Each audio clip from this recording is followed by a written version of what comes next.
दुर्दांत अपराधी जो अंतर्राज्यीय गिरोह का सरगना विजय कुमार शाह की सूचना मिली कि वो जयनगर में जो है कुरहिया में अपने आवास पे आया हुआ है।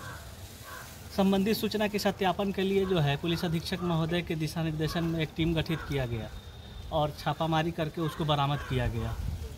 विजय कुमार शाह जो है मधुबनी जिला अंतर्गत कई कांडों में लूट, डकैती, आर्म्स एक्ट, अपहरण, इन सब मामलों में जो है वांछित अभियुक्त रहा है।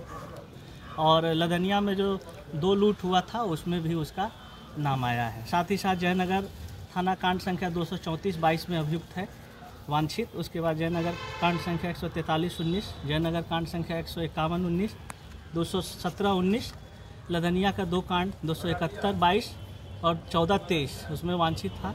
साथ ही साथ राजनगर में आरोप पत्रित है लूट के केस में, डकैती के केस में, और मद निषेध का भी केस जयनगर में इसमें 175/22 और 181/19 जो है दर्ज है। कहाँ से उठाया सर इसको इसके आवास से कुरहिया से उठाया गया।